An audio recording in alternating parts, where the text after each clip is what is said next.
Bueno, moltes gràcies a tots, a Imma y a vosotros, la Fundación Iclovi, por invitarme. Yendo muy al grano, aunque son demasiadas las sugerencias esta tarde, bueno, como ha dicho muy bien la doctora Luján, he tenido una caída que es un accidente, pero un accidente que ellos saben muy bien que de alguna manera yo intuía, les había dicho, ahí está demasiado accidentado este viaje, nunca he tenido un viaje tan accidentado. Comento de paso, perdón, aprovecho para decir que no aplaudo, sino golpeo así porque tengo esto bastante inflamado, pero era fundamental que estuviera aquí porque además ese accidente a mí me ha dado una enseñanza. Si ya me hacía falta, no era necesario que yo tuviera esa caída porque me había dejado llevar por un problema que había tenido, que me tropezara al ir a coger otro taxi. No era necesario. ¿Por qué? Porque eso se hubiera suplido con dos conceptos: conciencia, serenidad y aprendizaje.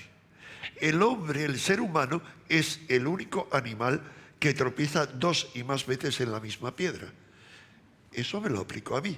Yo he tenido, esta es la tercera caída similar, por no prestar suficiente atención y por ir muy acelerado. Hoy ha sido por un conflicto con un taxista pakistaní loco que me ha recorrido media Barcelona, no tenía ni idea dónde me llevaba, me lo dejé, fui a comprar una cosa y a tomar otro taxi. Otra vez fue porque esperaba al lado del Museo del Prado la presentación de El Maestro del Prado, que mi querido amigo Javier Sierra me dedicaba, un libro que y lo mismo, me llamaban por 2 lados, Enrique, y no me di cuenta que había un volardo. ¿Qué significa eso? Que yo no he aprendido la lección. Entonces, como no he aprendido la lección, vuelvo a repetirla. La humanidad no ha aprendido ninguna de las lecciones y el ser humano no aprende de las lecciones. La humanidad como conjunto, porque yo voy a tocar temas que son temas de otras 20 conferencias a lo mejor, lo anoto ya. Como he mostrado en alguna otra conferencia y debería demostrarlo más, esta no es la primera humanidad. Hubo humanidades antes que la nuestra. ¿Por qué lo digo? Porque he visitado las evidencias.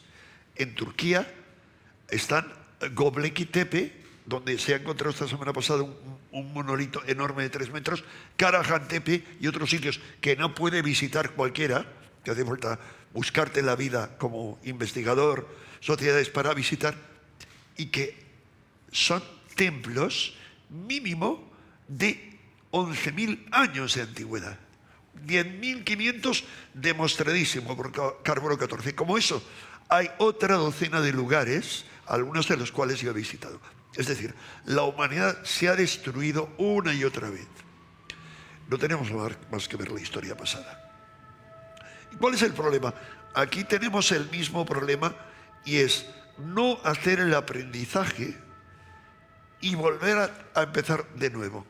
Bien, yendo muy al grano, porque quiero hacer un repaso muy raudo, no veo bien porque me rayé las gafas, siempre llevo unas de repuesto, menos ahora. No, está bien. Hemos tenido esta epidemia, la COVID, que como ha dicho muy bien la doctora Luján, es un momento excepcional en la historia. Eso no lo he aprendido después, eso lo sabía en el mes de enero, a primeros de febrero, en un programa de Cuarto Milenio, donde algún queridísimo amigo, mi admirado amigo mío, me miraba como este está loco, cuando yo decía, es un shock, el mayor shock de la civilización, va a ser una epidemia mundial. Pueden morir, según los estudios de un gran experto de Hong Kong, el mayor experto, entre 1 a 2 millones. Cuidado, luego desaparecieron de la web. Eso, no os podéis imaginar la cantidad de información esencial que yo vengo consultando desde que se creó la web, que si no la imprimo, luego desaparece, la borran, porque es inconveniente. Han borrado tal cantidad de cosas sobre esto que de verdad es que alucinaríais. Yo dije eso, dije, no para esta epidemia, para la próxima será necesario guardar alimentos y bebida para 2 semanas. Me miraban, este tío está loco. me basaba en estudios digamos, de Estados Unidos, de lo que se llaman los programas preparedness, prepararse para los desastres, y en concreto prepararse para los coronavirus, que no es uno, que son muchos, y hemos sufrido, cualquier gripe es un coronavirus. Bien, la cuestión es que en aquel entonces me miraban con ojos de loco, y quienes ahora me llaman negacionista, si revisan aquello, deberían decir los que son escépticos, críticos, disidentes de la versión oficial. Hay algunos que me llaman, perdón, porque estoy sangrando, no voy a tener más remedio. Hay algunos que me llaman, tengo que coger un pañuelito, hay algunos que me llaman disidencia controlada. Porque vamos a ver, no se trata de locos, se trata de que, como siempre, hay diferentes visiones de la realidad. La realidad lo vamos a ver luego, como cuando hablamos del nooscopio, del creador del nooscopio, el tío más inteligente del gobierno ruso. Él tiene bien claro que la realidad no es una. Hay múltiples realidades y depende cómo la viva la gente, y para intervenir con la gente hace falta conocer, interactuar con esas realidades. Bien, la cuestión es que yo me equivoqué en aquel entonces, me equivoco constantemente. Sobre todo cuando me dejo llevar por el ego y digo tonterías como algunas que he dicho, porque no me daba tiempo a hablar de un tema concreto en un programa y soltaba la primera tontería que sabía que eso al menos se iba a dejar así. No, yo me equivoqué diciendo que creía que se iba a apaciguar en primavera. ¿Por qué? Porque todo coronavirus tiende a decaer en primavera y un montón de cosas más. Pero vamos a ver, esto no era lo esencial.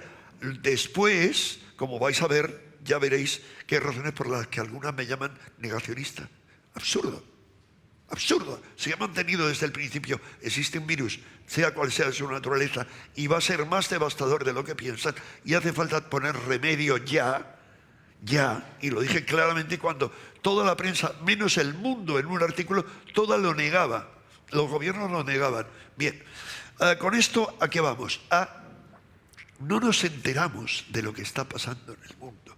Y lo que está pasando en el mundo como conjunto es muy grave, es de una gravedad extrema. Y yo, no me es indiferente que me llamen catastrofista, sí, como catastrofista y como loco, llamo la atención sobre la gravedad extrema. Y eso, ojalá, no va a ser eso no va a ser, tiene que ser otro nivel de donde venga el shock. Nos provocar un shock que nos hiciera reaccionar, como decir, no es que vaya a desaparecer la vida en la Tierra, es que voy a desaparecer yo, me van a cortar un brazo cada vez que destrozo algo. Bien, no me quiero adelantar, la gran pregunta es, ¿hacia dónde va la humanidad? A esa pregunta contestó, después de salir al espacio, un astronauta extraordinario al que entrevisté aquí en Barcelona en el año 67, que era el doctor Edgar Mitchell, que por cierto se puso de pie y cortó la entrevista cuando le pregunté sobre los ovnis. Luego él se ha convertido en un defensor furibundo de los ovnis. Dio por concluida la entrevista, era un congreso de otro tipo.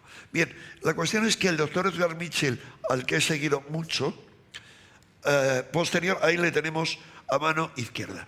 Es el único doctor en ciencias que con su doctorado, ingeniero y piloto, subió y llegó a la Luna, porque por supuesto que llegaron a la Luna. Otra cosa es, hay que creerse que los americanos, perdón, ya esto es tema de otra conferencia, iban a jugarse la primacía mundial frente a los rusos sin un plan B.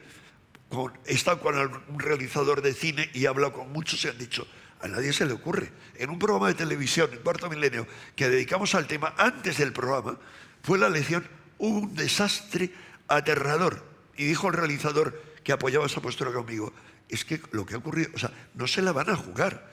Es decir, una cosa es que van, y eso también os diría, pasarlo de ejemplo actual. Una realidad es que han llegado en ese momento, antes, cuando sea, y otra cosa es que lo que nos mostraban, había 20 motivos por el que no podía ser lo que ocurría. Pero bien, la cuestión es que Edgar Mitchell, al ver la Tierra desde el espacio, esa hermosura, tuvo un shock, como lo tuvieron una docena de astronautas.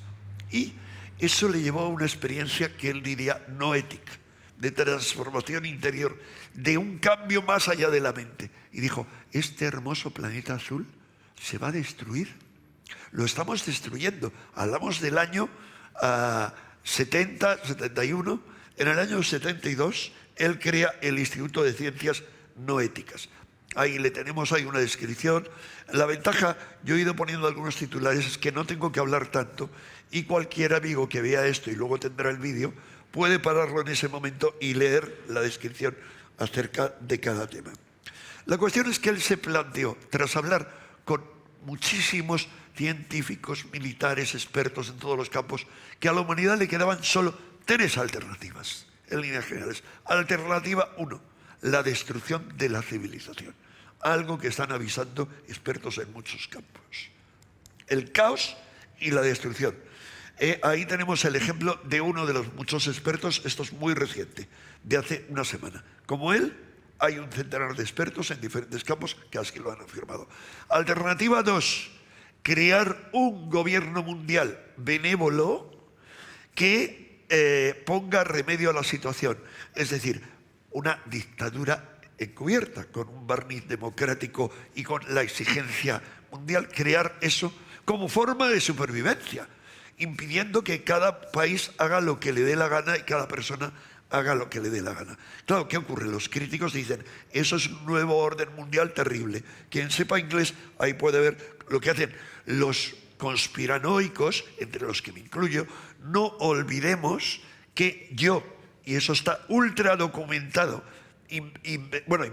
creé ese como otros neologismos y en el año 69 lo publiqué en la revista, muy interesante, y luego se hizo eco de ello, o un sociólogo en un libro que se llama Pop Control.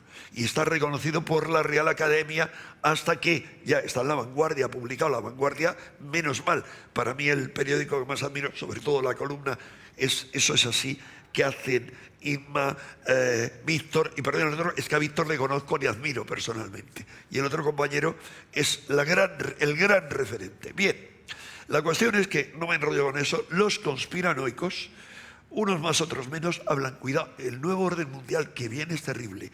Y lo malo es que lo vienen avisando en vídeos que yo tengo ahí, que puedo compartir, ojalá que aprenda cómo compartirlo desde el WhatsApp, a través de mi Facebook. Lo avisan hace 3 años, el que os envié. Era lo que está ocurriendo ahora, está en un vídeo hace 3 años, cuando estaba, o 4, Obama. No existía Trump, por ejemplo, y aquí existía Zapatero. Era lo que daban como gobernante. Bien. La cuestión es que han avisado de eso muchos, pero entre otros Giulio Tremonti, ministro de Finanzas, ministro de Hacienda italiano, que en 2 entrevistas está ultra documentado, decía que los Illuminati de Davos estaban haciendo lo que querían con el gobierno italiano. Bien, Giulio Tremonti era el ministro de Hacienda, él ha sido uno de los muchos que ha dicho una cosa así, una tontería de este género. Él era del gobierno de Berlusconi y fue sustituido por este otro señor, Mario Monti. Fue sustituido como ministro, pero luego Mario Monti se convirtió en el primer ministro, digamos, tecnócrata, no elegido por los ciudadanos, que salvó a Italia. Al igual que salvaron, cuidado, los 3 de mano izquierda, los 3 de mano derecha. El de mano izquierda, que es español, no pertenecía a otro grupo económico importante. Estos 3, incluido ese que vemos ahí, Mario Draghi, que es el actual, ha sido presidente del Banco Central Europeo y ha sido puesto ahora a dedo, con el consentimiento de todos, como primer ministro italiano, pertenecían a Goldman Sachs. Y yo no me voy a extender, pero Goldman Sachs está en todo. Goldman Sachs fue el responsable de muchas crisis. Eso miraron en la Wikipedia. La Wikipedia es algo que revisa mucha gente. Leer Goldman Sachs, no me voy a extender, pero de alguna manera fue responsable de que Putin llegara al poder. No es que se lo propusiera, porque crearon un tal debacle con las hipotecas basura en Rusia, que a Putin le dio el poder en el FSB, el sucesor de la KGB, y luego pasó a primer ministro. Cuidado, aún en alguien que supuestamente va en contra del Deep State, del Estado profundo o la élite, como es Donald Trump, cuando llegó al poder, se rodeó de Goldman Sachs, de gente, porque se supone que es la gente más capacitada. Bien, ahí tenemos eso. Otro de los más capacitados, ¿quiénes son? Los banqueros Rothschild. Por ejemplo, sabemos, lo hablábamos con Xavier, que es economista, conoce bien, que muy poca gente trabaja para la banca Rothschild en cada país. Bien, dos personas de los poquísimos que trabajaron e hicieron su fortuna con la banca Rothschild son Macron y también Georges Pompidou, que quien haya visitado París lo conoce por el Museo Pompidou, al menos. Bien, bueno, ahí le tenemos haciendo uno de los símbolos que se atribuyen a las élites como otros, y que no Donald Trump, que no tenía ni idea de lo que estaba haciendo, él, y yo lo tengo filmado desde todos los ángulos, coge a Donald Trump y a Melania y él les manipula para hacer este símbolo que tiene un significado, según los conspiranoicos, muy concreto, al igual que este juego. Ahí está el año 1982, en el que fue fabricada la primera edición. Adelantaba un montón de hechos, como ataque de Torres Gemelas, como Pentágono, y no he metido ahí, y también un virus devastador y unas medidas específicas. Bien, la cuestión es, para no enrollarme e ir muy, muy al grano, es que vamos avanzando hacia un mundo, y cada vez más, gracias a la crisis, muy tecnológico y telemático. Es decir, la crisis ya ha puesto en bandeja uno de los objetivos que tenían ciertas élites, que es el trabajo, o sea, es uno de los objetivos que tiene que ver con la Agenda 2030, que luego vamos a hablar a ese respecto, porque hay quienes han dicho, muchos en mis redes sociales, que este símbolo, como que es un símbolo, ya hablaremos de ese tema, claramente. Pero, ¿qué ocurre? La digitalización. Esto ha dado un paso enorme hacia la digitalización. Así que vamos en esa línea, a ese mundo ideal, no del 5G, del 6G, que ya se está investigando, entre otras cosas, en España, y de el Internet de las cosas, que luego pasará a ser el Internet del ciborg, porque seremos ciborgs, organismos cibernéticos, nos irán supliendo. Yo ya soy un ciborg de alguna manera porque tengo implantes bucales, otra gente tiene audífonos, pero eso irá a mucho más. Bien, sigo. Habrá una consecuencia, y es que nos darán el puntapié, y para eso nos pondrán un salario básico a todo el mundo, pero eso va a ocurrir ya. No hace falta esperar mucho. Al igual que yo sostenía recientemente en un debate de televisión con una autoridad, una mujer encantadora, sabia, que sabe 10 millones de veces más que yo, que ella decía que la desaparición del dinero físico, que ya se había propuesto por el Grupo Parlamentario Socialista en el mes de junio, y la Unión Europea dijo, nanay, porque eso significa que el euro no vale para nada. Yo le decía, eso antes de la década que ella propone, eso se hará. Por mucha dificultad que entrañe, porque habrá otro shock que nos llevará. Os recomiendo leer, para entender lo que son los shock, el libro de ese ser maravilloso, esa gran periodista, Naomi Klein, que se llama La doctrina del shock.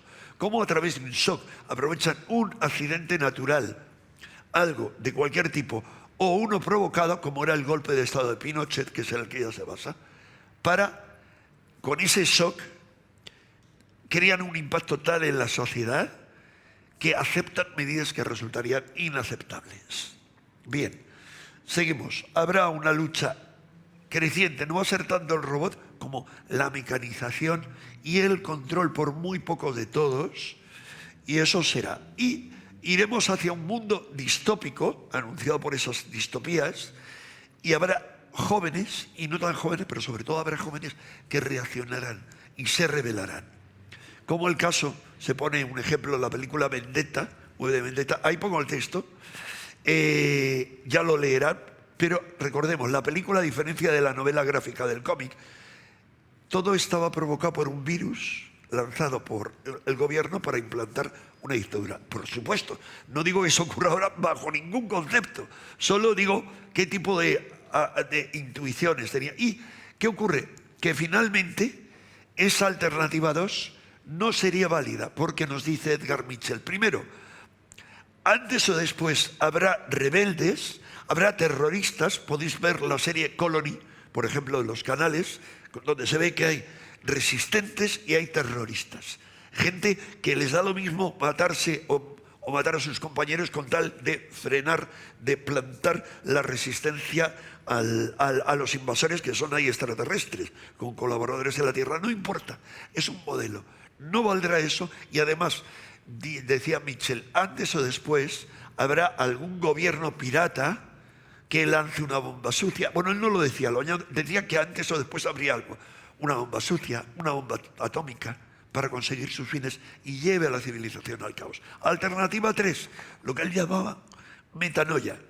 Ahí tenemos arriba lo que significa ir más allá de la mente, más allá del nous. O sea, trascender nuestra forma mental. Una revolución psíquica no es una simple toma de conciencia. Ahí vais viendo algo de Mitchell. No, es mucho más. Es realizar un cambio de metaparadigma. El paradigma es el modelo del mundo según el cual vivimos. Había, por simplificarlo mucho, ahora hay muchos paradigmas en marcha, nuevos, pero para ir por el lado de la física. El paradigma anterior era el paradigma de Newton y luego viene el paradigma de Einstein. Yo diría que sigue después el paradigma, eso en la macrofísica, en la microfísica, de la física cuántica. El problema es que ahora hay nuevos paradigmas, entre otras cosas, no ya con la teoría de cuerdas, sino con los modelos aceptados por muchos científicos, portada de Investigación y Ciencia, Scientific American, dedicándole un dossier a los multiversos. 4 niveles de multiversos y un larguísimo etcétera. Hay un nuevo modelo, pero eso es un paradigma. El metaparadigma es algo distinto. Es como deciros, el paradigma es el programita que le metemos a la psicobiocomputadora humana. El metaparadigma es un cambio profundo, no de programa, es un cambio profundo, total, de software, pero absoluto, radical. Es decir, la psicobiocomputadora se le limpia, se hace un reset, como ahora dicen, el lema de la Agenda 2009 del Foro de Davos es el gran reinicio, el gran reset, se reinicia y hacemos un cambio total. Bien, la cuestión es, esa es la idea, muy utópica nos puede parecer, pero como dicen los grandes revolucionarios de libertad o muerte, yo os diría aquí, o transformación interna o muerte. O sea, no hay alternativa. Tiene mucho que ver con la nueva visión del mundo, con el descubrir todo lo que estamos descubriendo a todos los niveles, que no hemos interiorizado eso. Pero va más allá de eso. No solamente parte de una voluntad, dice ahí no podemos elegir de dónde venimos, pero sí dónde vamos. ¿Por qué? Luego vamos a ver de dónde para mí viene. Va a venir, no puede venir, va a venir, porque es un imperativo de la evolución a nivel cósmico. La mecha que hará estallar esta revolución interior, esta dinamita. Vamos a ver, la cuestión es que hasta ahora la evolución ha sido mecánica. La evolución nos ha traído hasta aquí.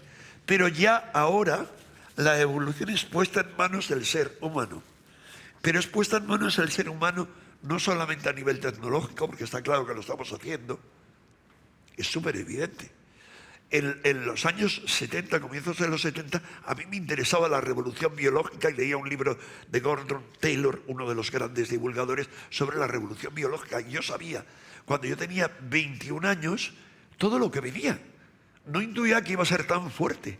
Bueno, ahora las 2 vacunas estas que tantos problemas están dando, otras no, porque no están basados en el ARN, tienen que ver con la revolución biológica y solo las desarrollaron en 2 semanas después de tener el genoma en enero de China. Eso, declaraciones de uno de los grandes ejecutivos. La cuestión es que, sí, a partir de esta situación, no es solo esta situación, que veremos brevemente que era una grave amenaza. Una de las 3 gravísimas amenazas que, según Bill Gates, podían destruir a la humanidad. Lo ha dicho y repetido.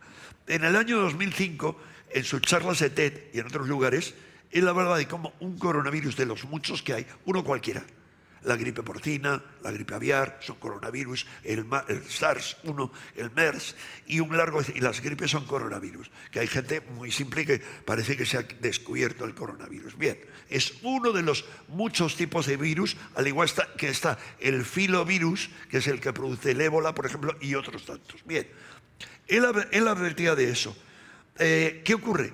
Que no solo advertía, sino que como un gran financiero empezó a financiar todas estas entidades, todas las cuales están ahora, esto hace años, están ahora muy relacionadas con el tema del control del virus, en las vacunas, etc. Y también del plan de ingeniería social que hay detrás. Pero él fue uno de los grandes propulsores de la cumbre de vacunación global hace unos años, y él también, solo sus instituciones, todas las que participaron en el evento 201 en octubre del 2019, todas estaban financiadas por él. Y tengo que decir esto, me seguirán diciendo los verdaderos negacionistas que soy disidencia controlada. No, intento buscar la verdad, que es el lema de todo periodista, intentar decir la verdad. Y yo tuerzo las palabras de mi admirado periodista y libertario George Orwell, de periodismo, decía él, es contar lo que otros no quieres que cuenten. El resto son relaciones públicas. Yo digo, intentar contar la verdad, vale, pero por lo menos contar eso. Cuidado, eso no quita en Orwell, y salvando las diferencias en mí y en tantos otros, que digamos infinitas tonterías. Por ejemplo, Orwell, cuando estuvo aquí en Barcelona luchando como periodista y como luchador, dijo, le reprocho a los anarquistas, que aquí campaban a sus anchas, no haber tenido el buen gusto de dinamitar la Sagrada Familia. Es decir, todo el mundo dice tonterías. Bien, la cuestión es que en esa cumbre se estudió un coronavirus producido por el cerdo, con la estimación esa de muertos brutal y la extensión en muy poco tiempo por el mundo. Después, todo esto es ultra documentado. Yo lo comenté en un momento en Cuarto Milenio, es un vídeo que se ha convertido en viral, cómo este señor del MIT y su equipo han creado, por petición de Gates, para saber cuántos africanos estaban inoculados con la vacuna y cómo, para controlar eso, crearon este identificador de vacunas. Bien, ahí lo tenéis, no hace falta más que pararse. Es decir, estamos hablando de... estos lo dan a conocer a la prensa en noviembre, antes de que se conociera. Cuidado, hay que decir, o son adivinos, uno, o dos, es un plan de ellos. No, cuidado. Se sabía que un coronavirus podía provocar un desastre así, sin duda. Y segundo, yo sigo sosteniendo, y lo he documentado suficientemente, que a finales de septiembre en China ya sabían lo que venía. Por mucho que digan ahora, lo demuestran, no hace falta más que consultar La Vanguardia, no sé si lo publicó, a veces sí, los estudios hechos por fotos de satélite de los hospitales llenos a finales de agosto, comparados con otros años, de Wuhan, etcétera, y muchas más evidencias. Muchas más. No voy a ir a las aguas fecales de Barcelona porque para mí eso no tiene validez, muy anterior, no. Muchas otras, no voy a extenderme. La cuestión es que había forma de saberlo. Sin embargo, ahora acaba de predecir otras dos próximas amenazas tras el COVID. Una de ellas es el calentamiento global. Como dice, no va a ser una bomba atómica lo que pueda destruir a la humanidad, es el calentamiento global o bien un ataque biológico, de guerra biológica, o NBQ, sobre todo química y biológica, un ataque de cualquier tipo.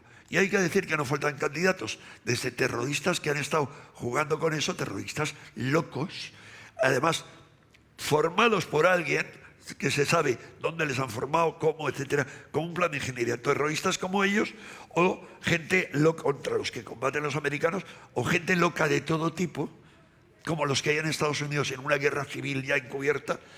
Cuidado, desde Antifa, y tengo que empezar por ahí porque los medios solo hablan en la otra línea, solo hablan de los locos que invadieron el Capitolio, destruyendo cualquier posibilidad de defensa que tuviera Trump y enterrándole, pero vamos, a muchos metros bajo tierra. Si ya era impresentable, ya con eso ya hemos visto. Pero cuidado, hay documentos que demuestran suficientes fotos, panfletos de Antifa, que Antifa hizo un llamamiento a ir disfrazado de seguidores de Trump y a invadir el Capitolio. Y hay al menos 2 vídeos en los que se les ve hablar claramente. Es decir, el mundo está lleno de locos, son minoría. Bien, la cuestión es que, hablando del cambio climático, voy a pasar ya muy por encima, hemos vivido, solo remontándome, me quería remontar al último mes. Tuvimos primer shock, la COVID, con todo lo que ha venido. Después, la nieve. La nevada, no, antes de la nevada, perdón, el asalto al Capitolio, que fue un shock brutal, brutal. Y luego la gran nevada, que no ha sido en España. Os recomiendo a quien quiera buscaros el letrero de la página. Hay una página que se llama sott.com, donde vais a ver, pone noticias sobre la Tierra, vais a ver cómo en enero ha habido un centenar de noticias, récord de nieve en medio mundo, en medio planeta, pero récord absolutos. Es más, para esta semana se anunciaba en Rusia, temperaturas mínimas históricas. Pero eso lo hemos visto alternarse con incendios en todo el mundo, que sin duda algunos están o pueden estar provocados. Es decir, algunos están y a lo mejor muchos, pero algo pasa porque hay temperaturas límite. Es decir, el que pueda haber un plan detrás, que eso sería materia de una conferencia, para forzarnos al cambio climático como una herramienta de ingeniería social, o como dice mi admirado amigo el coronel Pedro Baños, de arquitectura social, pues claro que sí, pero por favor, no me niegues la mayor. La mayor es que el ser humano está llevando a cabo destrozos. Hay otra mayor, la vamos a ver luego, ¿qué le ocurre a la Tierra a nivel cósmico? Bien, ha habido granizadas enormes en los últimos años en España en verano, ya sabemos todas las catástrofes climáticas permanentes, récords históricos. No había habido una continuidad anteriormente. Esto es una carrera hacia el abismo permanente. Y viene algo más. Yo lo advertí el año pasado con las plagas de langostas que sacudían a varios países africanos. Ya ha habido una plaga de langostas brutal, superior, no recuerdo en qué país africano, pues no, y también en Yemen, que es el sur de la península arábiga, y en Arabia Saudí. Y la previsión de los científicos e investigadores es que llegue al Sahel. Tanto es así que desde el año pasado los marroquíes se preparan. Sí, yo para nada creo que este año, el que viene, no creo que vayan a llegar a España, como decían algunos. No, lo que van a llegar son las consecuencias. Las consecuencias de la totalidad son, según declaraciones de un organismo de la ONU, ahí abajo está, se esperan este año, antes de ocurrir todo esto y antes de las langostas, se esperaban, creo que eran 275 millones de muertes, es que no lo veo ahí en todo el mundo. 265. 65 millones de muertos por hambre. Es una realidad. ¿Y cuál es el problema? La gente muerta de hambre y las migraciones. El 99% de las migraciones son interiores y solo nos llega a los que vivimos también un 1%. ¿Qué hay detrás de eso? Planes en algunos casos de ingeniería social. Sí, no me daría tiempo, pero hay una realidad pasmosa. Lo que está ocurriendo y algo que no se soluciona. Es decir, en esta década van a llegar oleadas tratando de sobrevivir de millones de personas que no va a haber quien las contenga. Va a afectar nuestra vida, sin duda. Ese es un problema que tenemos que ver. Esta es una realidad pura y dura, en muchos sitios, a muchos niveles. Igual que es una realidad pura y dura, la verdadera pandemia que yo anunciaba a primeros de febrero en la televisión del 19, dije, la verdadera pandemia no será sanitaria en cuanto a muertos, sí en cuanto a estructuras. Dije, no serán los muertos. Y lo sigo diciendo según los metaanálisis del CDC americano. En cuanto a cuáles son muertos por la COVID o muertos por lo que se llama una sindemia.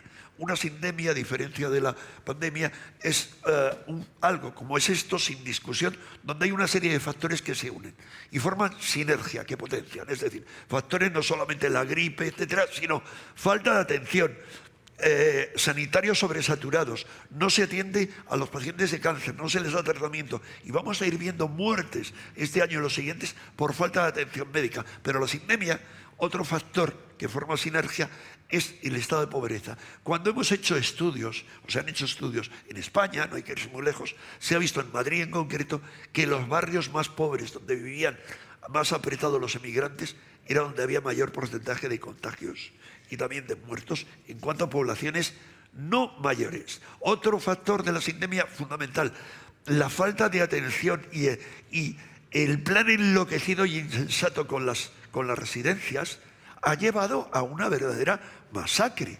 Es donde ha habido más muertos. Bien, entonces un factor fundamental es el tema económico, la pobreza y el hambre, que seguirá formando esas riadas de gente, el hambre.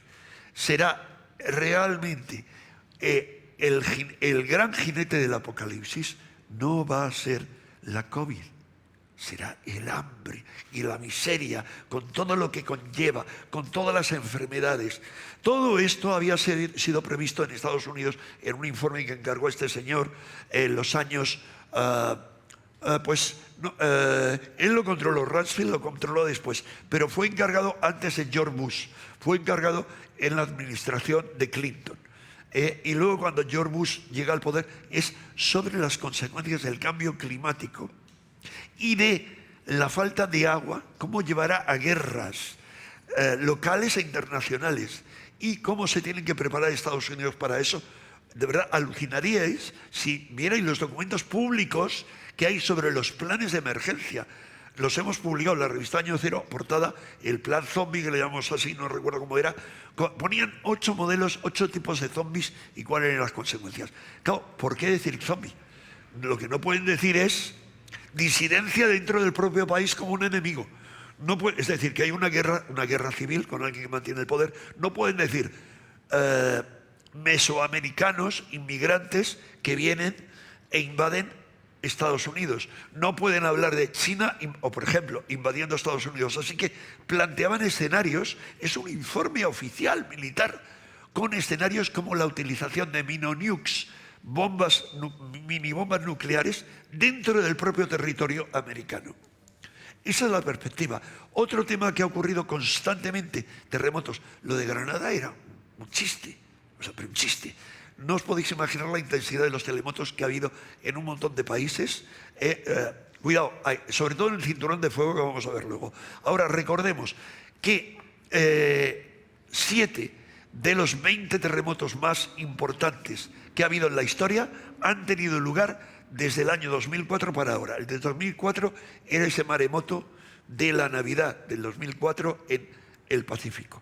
Otro de especial importancia, Fukushima, porque nos apunta a otra gran amenaza, las centrales nucleares, nuestra dependencia absoluta e indiscutible de la energía nuclear, porque como no hemos trabajado en las energías alternativas como se debiera, es un tema en el que yo he estado muy cercano como ecologista que fui, como fundador con otra mucha gente del primer partido verde en España, hasta que me di cuenta de que muchos lo único que querían era un puestecito, o sea, conseguir algún puesto en un ayuntamiento o entonces chao bacalao.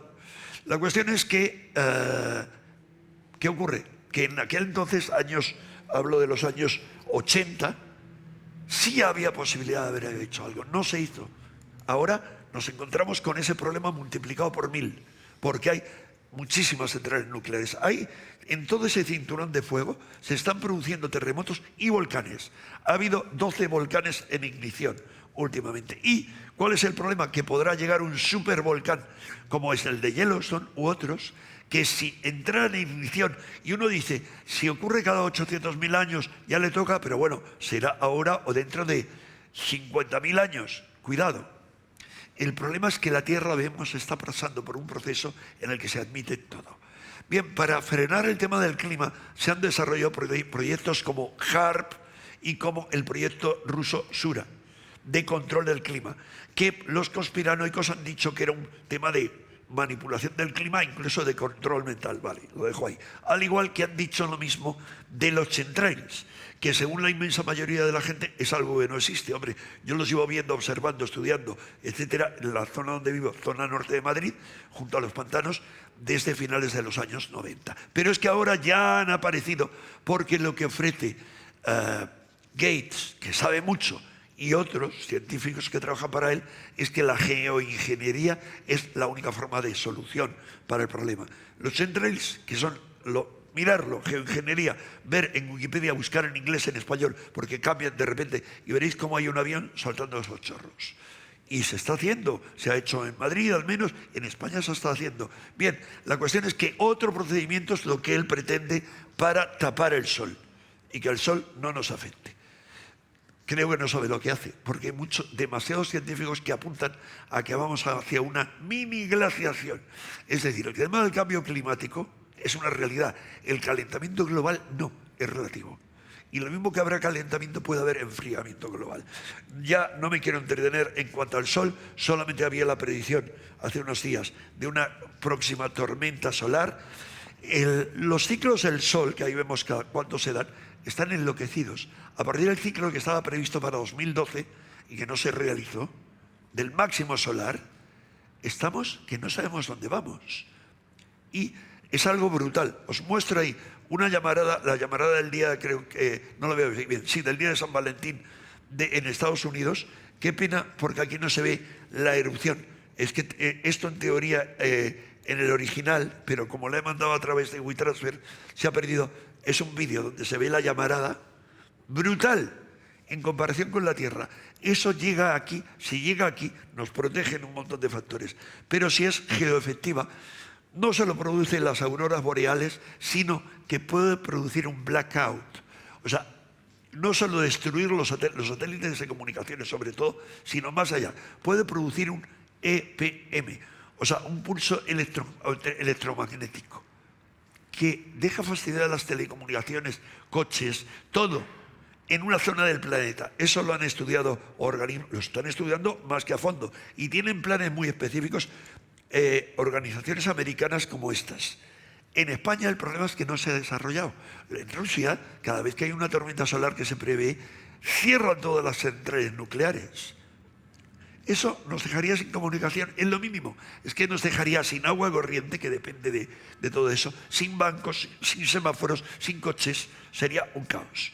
Eso es una previsión de uno de los estudios del gobierno americano de lo que está en rojo, zonas que se verían más afectadas según como sea el tipo de tormenta geomagnética. Y sin embargo, al sol le hemos venerado como el Padre, porque es el Padre. El sol nos da la vida, pero el sol también trae la muerte en muchas civilizaciones. Bien, ya resumiendo mucho, voy a poner un solo ejemplo de los varios científicos que han hablado con respecto a lo que estaba ocurriendo en nuestro sistema solar. El geofísico planetario, miembro de la Real Academia de Rusia, Dmitriev, planteó a finales del siglo pasado, junto con otro montón de investigadores, que la Tierra y el sistema solar se estaban adentrando en una nube de polvo cósmico que estaba provocando alteraciones en todos los planetas. Creo que por aquí tengo... No, el problema que es que aquí no quedó grabado. Creo que hay un problema. No, ¿se ve ahí abajo el texto? Sí, perdón. Sí, ahí se ve el texto de Dmitriev. Sí. Entonces eso, nos paramos y lo pueden ver. Bien, la cuestión es, ¿cómo es eso? Es, según la hipótesis que luego ha ido siendo variada por muchos investigadores, es como que el sistema solar está aquí y esa nube de polvo cósmico, más que adentrarse, es el sistema solar el que se adentra. ¿Cómo es eso? Si el sistema solar no se mueve, claro que se mueve.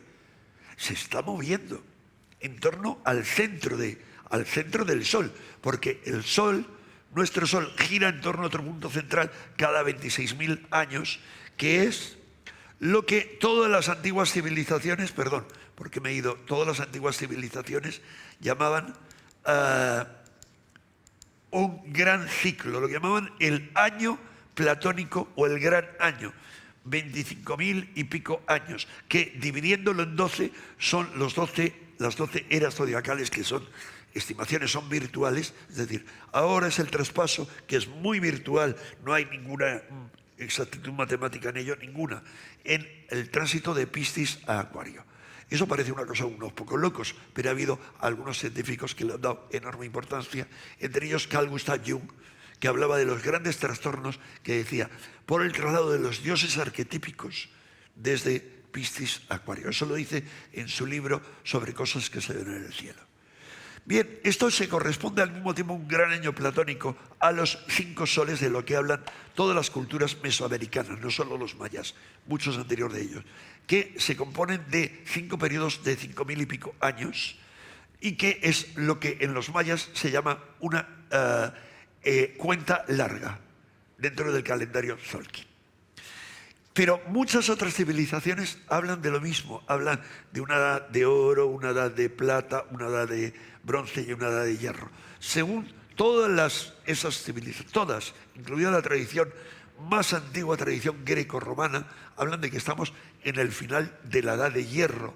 O sea, estamos viviendo el peso cayendo sobre nosotros de la agonía, como titulaba yo en un libro que nunca acabé, en los años 70, la agonía del elefante de hierro.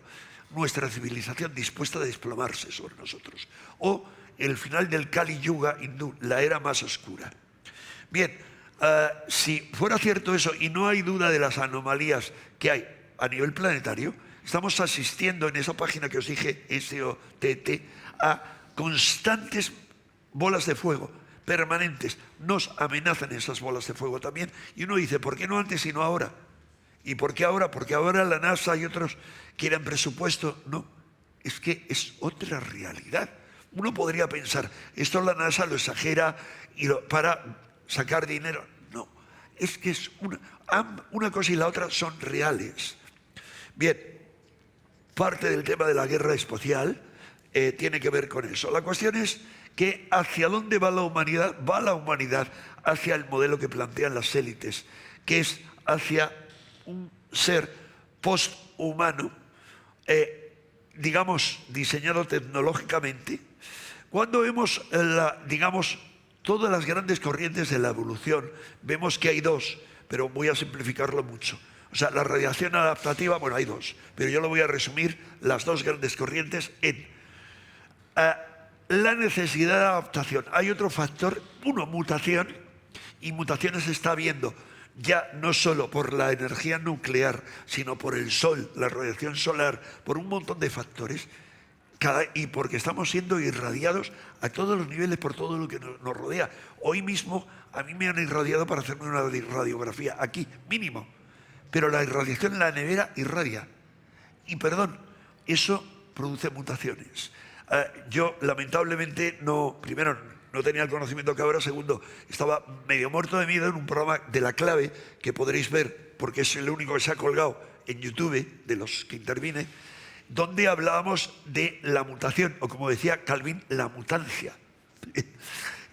A mí me daba vergüenza porque estaba junto con un premio Nobel y otros científicos de primera línea, españoles de muchos campos. Y había otro amigo, otro compañero que decía cosas que a mí me parecían que se pasaba de rosca. Pero la cuestión es que radiación, 1, y 2, necesidad adaptativa, siempre, si tú estás desde el ser más elemental, una célula, la célula necesita desplazamiento, primero, supervivencia. ¿Por qué medios? Comiendo, necesita alimentos, y la civilización también. La civilización necesita energía. Y 2, reproducción, continuidad, que le da continuidad a la especie. 3, para eso se desarrollan los medios de comunicación, se desplazan. Todo eso ha ocurrido a nivel de civilización también. Pero 4, no solo necesitas desplazarte a donde las condiciones del medio no sean adversas, sino que además necesitas realizar mutaciones, cambios, como han hecho todo ese tipo de animales, cambios adaptativos para sobrevivir, unos y otros. Cómo se han desarrollado a partir de ciertas especies, todo tipo de mamíferos, marsupiales, etc. Vemos esa evolución constantemente. No me enrollaré con ello. La cuestión es si esa evolución va a ser mediante la tecnología. Es decir, ese futuro, que será un futuro distópico, por mucho que nos lo planteen muy bonito, o va a ser de otra manera. Bien, yo quiero ver el vaso medio lleno, ¿vale? Es decir, lo que hablábamos antes, el enfoque de todo esto es qué vemos de positivo. Y es que al igual que la radiación provoca cambios, mutaciones, la tecnología, digamos esta quinta ola, para mí paso de la tercera ola de Toffler, os recomiendo leer ese libro clásico en su momento, Alvin Toffler. Tuve la maravillosa ocasión que me dio el editor Placejanes de comer con él, un cerebro privilegiado. Lamentablemente no siguió escribiendo mucho más después. La quinta ola a la que estamos asistiendo, la primera era la ola de la revolución agrícola, de la primera revolución de las, para mí, 5 que ha habido. Bien, y la quinta muy mortal. La cuestión es que con eso, si Gaia es considerada como hipótesis, según Lovelock y otros, como parecida a un ser vivo, en la analogía de que muchas funciones que tiene Gaia la Tierra son análogas, o sea, no es que sea un ser vivo, es que es análoga a un organismo, un ser vivo, un organismo. Si eso fuera así, resulta que ahora, y no antes, Gaia cuenta con un sistema nervioso. Nunca contó con un sistema nervioso, que es la red de comunicaciones y telecomunicaciones con la cual todo está interrelacionado. Cualquier cosa que sucede en un punto de Gaia repercute absolutamente en el otro. Eso es un sistema nervioso. Bien, todo eso lo habían ido desarrollando Bernatsky, que antes mencionó Inma, que es el creador, junto con el filósofo francés Leroy, del concepto noosfera. Él es una de las grandes eminencias de la ciencia soviética, y que serían una de la docena de esferas que se admiten, como la geosfera, la biosfera o esfera de la vida, la tecnosfera, esfera de la ciencia. Pero la noosfera es otro nivel. Es otro nivel, sobre todo, según lo declaró Teilhard de Chardin, genio entre los genios, jesuita, hereje, perseguido por el Vaticano. Bueno, brutal. Uno de los grandes descubridores de pasos en la evolución, y que habló del salto de la evolución desde el alfa al omega, y cómo nos acercamos al punto omega, que a su vez tenía que ver con él, con la cristificación de la humanidad. Es decir, el paso a otro nivel de la humanidad. La cuestión es que Teilhard de Chardin y otros utilizan el concepto noosfera en un sentido que revela una de las penúltimas frases de Teilhard antes de morir, en el año 50. Dijo: la radio ya es mundial. El advenimiento de la noosfera está mucho más cerca de lo que yo hubiera pensado. Si ahora viviera en este mundo con el Internet de las cosas que viene, con todo lo que viene, con el 5G, con el 6G, con esos satélites lanzados por Elon Musk, cubriendo todo el planeta, que muchos vemos con razón, con horror, con cuidado, pero hay que ver la otra parte, como la navaja. La navaja sirve para cortar, pero además como herramienta, un escalpelo puede servir para sanar. Bien, lo importante es que a tal punto llega la importancia de la noosfera que un personaje, un gran intelectual para mí, un tecnócrata absoluto, que es Anton Baíno, que con otros 2 compañeros escribieron un artículo y luego un libro sobre la noosfera, el nooscopio, como un instrumento. Decía uno de sus compañeros, al que lograron entrevistar, los 3 trabajan para el Kremlin ahora, dijo: el nooscopio es a la noosfera como el telescopio es a lo grande o el microscopio al pequeño. Es una forma de estudiar la noosfera. Se ha convertido en la mano derecha de Putin. Se convirtió en mano derecha solo 2 años después de publicar eso. Y Putin quitó a un antiguo compañero suyo del KGB, que era el que estaba ocupando ese cargo, y le puso a él. Por algo será. Ahí tenemos cosas sobre eso, el hombre de Putin, Baíno. Ahí tenemos algunos de los esquemas de los muchos que él publica en sus trabajos acerca de cómo funciona la noosfera, el nooscopio, y ahí tenemos más conceptos que ya no hay tiempo de desarrollar. La cuestión es, os decía, una evolución tecnológica. Vamos hacia un ciberhumano, un cyborg, un organismo cibernético, o por el contrario, como nosotros tomamos la evolución en nuestras manos, vamos hacia un ser espiritualizado. Y espiritualizado no nos tenemos que olvidar de los conceptos sobre el espíritu. Los conceptos sobre el espíritu para mí y para mucha gente son tan concretos como que esto que estoy tocando es carne y es sólido, y por mucho que haya espacio cuántico y tal, yo golpeo, suena, duele y mi mano no atraviesa la cuántica de este tejido. No. Entonces, algo distinto. Y algo que fue descrito como nadie por ese gran revolucionario que cuando estaba a punto de ser declarado como terrorista, porque estuvieron a punto de hacer algo que él no se lo habría permitido nunca, poner una bomba contra los ingleses, fue encarcelado y cuando pudo salir se fue a la India francesa y ahí se quedó en Pondicherry. Ese filósofo, historiador excepcional, ese verdadero guerrero valiente que cuando Gandhi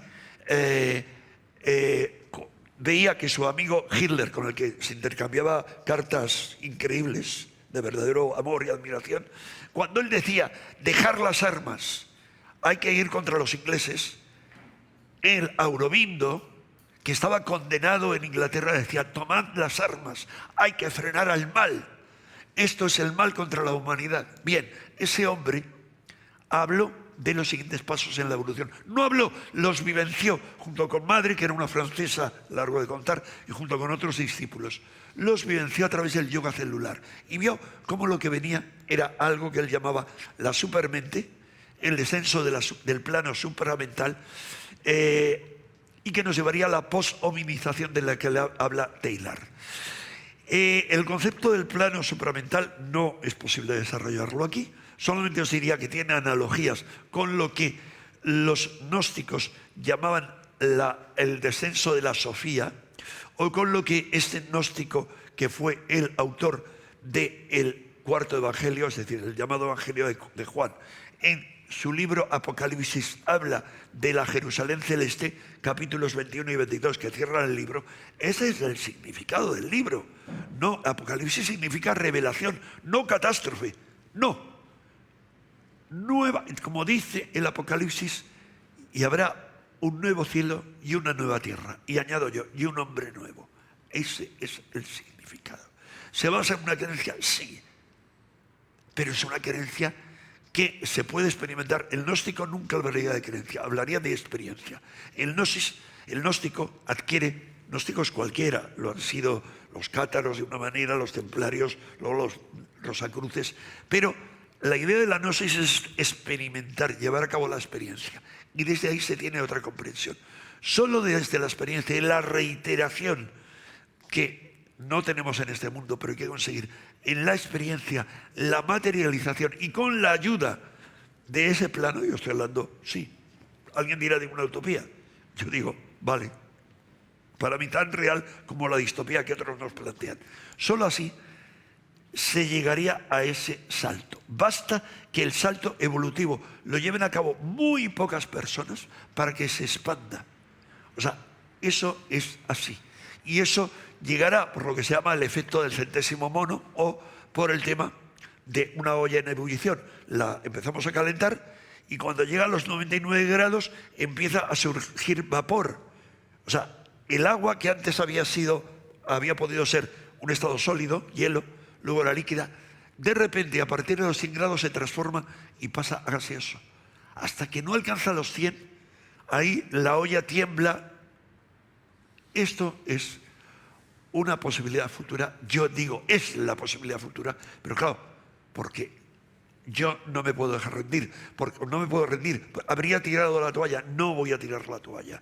Ese es el futuro de la humanidad, y el futuro de la humanidad que no lo he desarrollado, porque ¿quién soy yo? Aunque tengo ideas claras para hablar de la revolución psíquica, si yo no realizo esa revolución, yo no puedo predicar la revolución. Desde este punto de vista, yo tengo que ser la revolución para que nos eviten, como en todas las revoluciones anteriores, que sean un fracaso y se vuelvan en contra de los principios por los que lucharon. Por eso estoy firmemente convencido de que antes o después, por exigencia cósmica, por exigencia del plan evolutivo, habrá una transformación interior que no va a afectar a toda la humanidad, afectará a los que la lleven a cabo. Han sido todas las evoluciones así, no fantaseemos. Por esa revolución, os digo, abrid vuestra mente, intentad despertar. Nada más y muchas gracias. Perdón.